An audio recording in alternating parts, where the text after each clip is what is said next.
Hey guys, quick one. If you're watching silver right now and thinking, okay, the hype cooled off, that's not what just happened. Sometimes silver doesn't break because the story changes. It breaks because a spreadsheet changes and the market has to obey it. Here is the uncomfortable twist. In this 48-hour window, January 31st, to February 2, two triggers hit at the same time.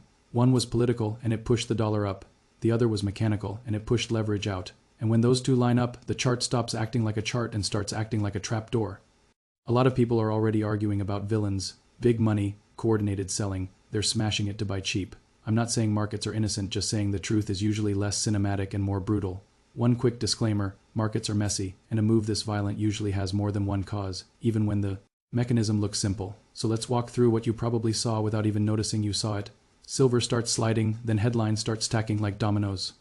You see meltdown language, then you see dollar stronger language, then you see margin requirement raised, and then you see the phrase nobody wants to read, forced liquidations, for different headlines, one direction.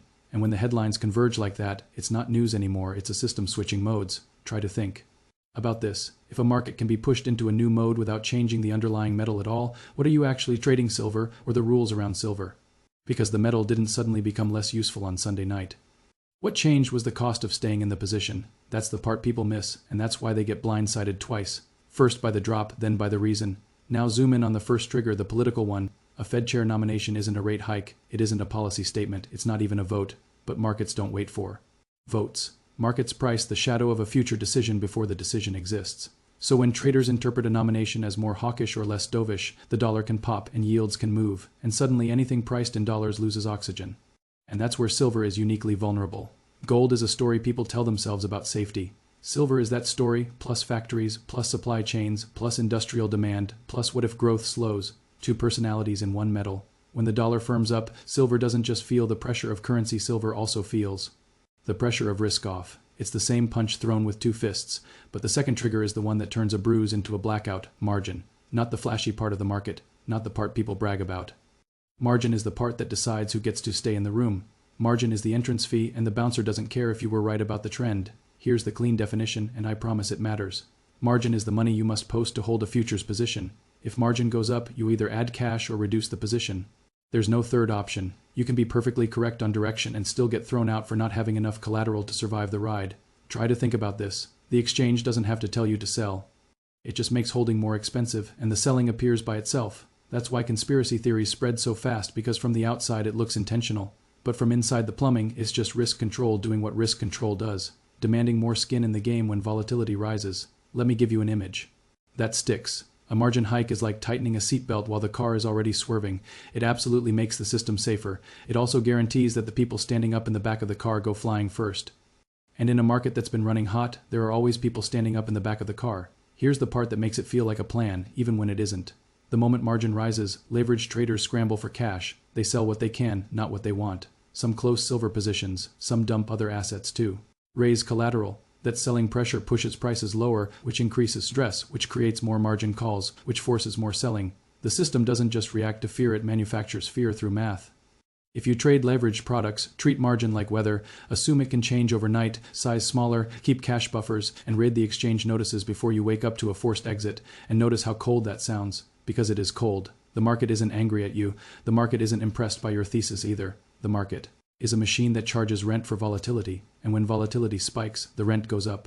Stability isn't safety, it's silence before the invoice arrives. Now stack the two triggers together and you get the perfect timing that feels personal. The dollar strengthens because expectations shift, that squeezes dollar price metals. At the same time, margin requirements rise and leverage has to come down, so you get selling from two angles, fundamental repricing and mechanical deleveraging. One is belief, the other is forced behavior. Belief can change gradually. Forced behavior happens fast. That's why you saw the move accelerate, not because everyone suddenly hated silver, because the market hit a zone where the weakest balance sheets had to act immediately, and once forced selling starts, it doesn't ask permission. It just searches for liquidity like fire searches for oxygen. Here's a slow, unsettling thought. Exchanges don't raise margins to punish bulls or protect bears. They raise margins to protect the clearing system from a cascade. That means the pain is not a bug, it's the cost of preventing something worse. And when the system chooses pain over collapse, it tends to choose it suddenly. So if you're asking, okay, who did this? You're already one step behind. A better question is, how many positions existed only because margin was cheap? Because that number tells you how much selling is still hidden in the shadows. The chart you're looking at is not just price discovery, it's survival of the funded. And that brings us to the question that decides what happens next. When the first wave of forced selling ends, does the market stabilize? Or does it enter the loop where falling prices create new margin calls, which create more falling prices? Because silver has one more accelerator that gold doesn't. Have something tied to its industrial identity, and once you see it, you can't unsee it. Alright, so what's that one more accelerator I hinted at? It's not mystical, it's not secret, and it's definitely not a rumor. Silver sits between two worlds, and when the market panics, it gets punished by both. Investors treat it like a precious metal until the moment they don't, and then they treat it like a cyclical industrial input with a bad attitude. That split personality is why silver can look calm for weeks, then move like it's trying to escape the screen. When the dollar strengthens, it doesn't just make metals more expensive in other currencies. It changes the psychology of global liquidity, because the dollar is the world's checkout lane. When that lane gets narrower, everyone carrying risk feels heavier, especially anything tied to manufacturing expectations. Silver hears that message faster than gold, because silver's demand story always has a factory shadow behind it. And once the market starts asking, is growth slowing? Silver doesn't get the benefit of the doubt. It gets the exit sign. Try to think about this. If silver is half faith and half factory, what happens when the market loses confidence in both at the same time? You don't get a normal pullback. You get a price move that behaves like a forced confession. People don't sell because they decided the story is wrong. They sell because the cost of keeping the story alive just doubled. And that is when you see a chart do something that feels almost personal. It starts hunting the levels where leverage lives. Now we can lay the three mechanisms on the table, and you'll feel how they lock together like gears. First, the macro trigger, the kind that doesn't need a press conference to matter. A shift in expectations can lift the dollar and tighten financial conditions just enough to flip the mood from risk on to get me out. Second, the margin squeeze, the exchange raises the cost of staying in, which quietly forces the weakest hands to become sellers. Third, the silver-specific amplifier, because silver is more tied to the real economy than gold. It tends to overshoot when the market starts pricing in slower growth.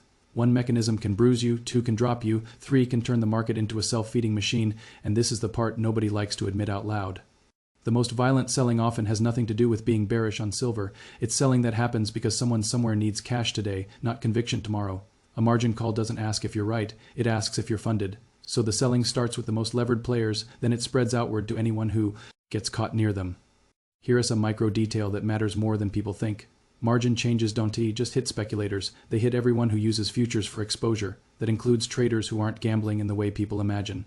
They're just operating in a market where leverage is the default tool. When margin rises, those positions shrink, and shrinking positions look like selling pressure even if nobody's trying to make a statement. And once price starts falling, the market stops debating and starts calculating.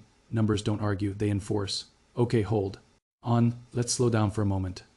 Imagine the market like a crowded theater, and someone whispers fire, but nobody sees flames yet. People don't sprint immediately.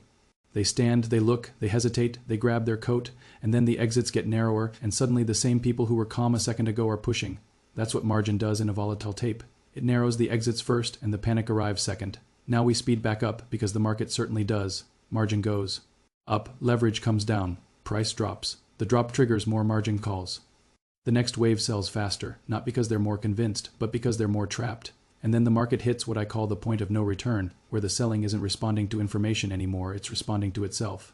The move becomes mechanical, and mechanical moves don't stop when you feel they should stop. The domino effect is the cleanest way to see it. When you're forced to liquidate, you sell into weakness, which creates more weakness, which forces the next liquidation. Every step makes the next step easier, like a staircase that steepens under your feet. And the scariest part is how fast sentiment flips once the loop starts. Yesterday people posted rockets. Today the only emoji left is the one that looks like a bandage. Try to think about this. How many traders would happily hold through a dip if they were unlevered, but get wiped out only because they borrowed time from margin? That's why these events feel unfair. They're not really about being wrong. They're about running out of oxygen before you reach the surface. In a normal correction, time is your ally. In a deleveraging cascade, time is the enemy, because every hour is another chance for the system to demand more collateral. Now, I can already hear the counterpoint because it's a fair one. People will say margin hikes don't cause crashes. They happen after volatility rises, and they're right in a narrow sense. Exchanges typically respond to risk, not created out of thin air. But in the real world, a response can still be an accelerant. If the room is smoky, opening a door can either clear it out or feed the fire with air, depending on what's outside. So when someone says this was on purpose, I don't dismiss them as paranoid. I just translate the sentence into something more accurate. What they really mean is, the system is designed to protect itself, even if protection looks like violence from the inside. That's the uncomfortable trade. Risk control is supposed to be harsh, because the alternative is a failure that spreads. The system chooses a controlled burn over an uncontrolled explosion. And if you want the thriller version of this, it's simple. The market doesn't need a mastermind. It just needs alignment. A stronger dollar tightens conditions, a margin hike raises the rent, and silver's industrial sensitivity amplifies every twitch. Put those together and the tape starts behaving like it has intent, even when it's just math doing what math does. 2 headlines set the mood, 1 rule change sets the trap, and the rest is forced motion. So where does that leave you right now? It leaves you with a question that sounds boring until it saves you. Has the forced selling actually finished, or did it only pause? Because there's a difference between stabilization and silence, and the chart won't tell you which one you re-in until it's too late. The real tell is not the price candle, it's the signals around it, and that's what we're doing next. I'm going to give you 3 clean scenarios and a watch list of 3 signals that lets you tell which scenario you're reliving in without guessing. Because once you can read the signals, you stop arguing with the market story, and you start tracking the market stress. If you're wondering what comes next, it's not does silver bounce, it's does the system stop bleeding. Because when margins jump, it doesn't just hit the gamblers. It hits the quiet people too, the hedgers who didn't come for fireworks, they came for insurance, the funds that were market neutral until the margin clerk tells them nothing is neutral anymore. And then something weird happens. The selling starts to spread sideways into positions that have nothing to do with silver, not because they want out, because they need cash now. Try to think about this. If you had 3 profitable positions and 1 position that just got margin jacked overnight, which one do you sell first? You don't sell the loser, you sell the winner, because the winner is liquid, and liquidity is oxygen. That's the part people miss. Forced selling doesn't target what's wrong. It targets what can be sold, and in a leverage squeeze, can be sold becomes must be sold. Now, there are 3 doors the market can walk through from here, and none of them are based on vibes. Door 1 is the cleanest. The market absorbs the new margin regime, weak hands are already out, and price starts acting like a price again instead of an alarm. You still get volatility, but it becomes 2-sided down days and up days. Not just trapdoors. Door 2 is the grind. The dollar stays firm, rate expectations stay hawkish, and metals get smothered in slow motion. It's not cinematic, it is corrosive, like a leak behind the wall that you only notice when the paint starts to bubble. Door 3 is the one nobody wants to say out loud because it sounds dramatic until it's suddenly not. Another round of margin pressure, another risk review, another wave of forced liquidation, and this time it doesn't feel like a correction, it feels like the market is being resized, not punished, resized, and once a market gets resized, it doesn't snap back to where it came from just because people miss the old chart, and this is where the political layer stops being background noise. A Fed chair nomination isn't a price target, it's a signal about what kind of pain is socially acceptable. When traders hear more hawkish, they don't debate philosophy, they reprice the dollar. When the dollar firms up, commodities don't just dip, they lose breathing room because they're priced in the currency that just got stronger. Gold can sometimes resist that because it's a belief system. Silver is a belief system chained to factories. 2 components, 2 industrial cycles that don't care about your narrative. Try to think about this. What happens to the silver is money story when manufacturers start asking, how do we use less of it? That's the quiet counterpunch nobody tweets about. When prices get extreme, industry adapts. Engineers don't argue, they redesign, and the moment substitution becomes a headline, the market's psychology flips from scarcity forever to demand can move. Silver can still be bullish long-term, but short-term it becomes hostage to the sentence you never want to hear, they found an alternative. So let's get practical, because this is the part that keeps people alive in volatile markets. The watch list is not complicated, but it is non-negotiable. First, the exchange and clearing updates. Not rumors, not screenshots, the actual notices. Because if margins rise again, it's not a debate. It's math. Second, the dollar and the rate path. You don't need to predict the Fed, you need to notice when the market is repricing the Fed, because repricing is the spark that hits the gasoline. Third, industrial demand headlines, solar, electronics, grid infrastructure, anything that hints at either booming usage or forced thrift. Quick legal and safety note. Margin rules and account requirements vary by broker and jurisdiction. This is education, so check official exchange notices and consider licensed advice before risking money. Now, I know someone is going to say, come on, this is manipulation. They raised margins to smash price. And yes, it can feel that way when you're on the wrong side of it. But exchanges don't need a villain motive for this to hurt. Risk control is enough. They raise margins when volatility makes default risk unacceptable. They'd rather cause pain today than face systemic failure tomorrow. That doesn't make it pleasant. It makes it mechanical. Here's the colder truth. Even if you're right about the story, you can still be wrong about the timeline. You can be right about supply deficits. Right about industrial demand, right about long-term monetary stress, and still get wiped because you couldn't meet a margin call on Monday. That's why I keep saying this isn't about conspiracy.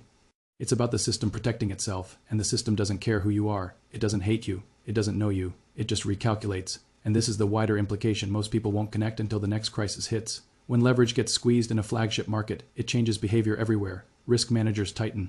Credit desks get cautious. Liquidity gets more expensive. You'll see it in other commodities, in high beta equities, sometimes even in crypto because collateral is a shared language across markets. The shockwave isn't the price move. The shockwave is the scramble for cash. So what's the wrap-up? Simple. Silver didn't crack because the story died. It cracked because the system raised the cost of staying in the story at the exact moment the dollar found strength. When those two forces hit together, the market doesn't politely correct itself, liquidates. And once self-liquidation starts, price becomes less like a vote and more like a fire drill. Try to think about this. If the next rally comes, will it be powered by new buyers or by shorts being forced to cover under higher margin rules? Because those are two very different rallies. One builds a floor, the other builds a trap, and the only way to tell the difference is to watch the mechanics, not the mood. Alright, if you made it this far, you're already doing what most people don't. You're watching structure, not headlines. If you want me to break down how to read margin changes like early warning sirens, drop the word margin in the comments, just that one word, and I'll know exactly what to make next. And if you want the next episode to show up in your feed before the next overnight move does, you know what to do. Tap subscribe quietly, like you're locking the door before the storm.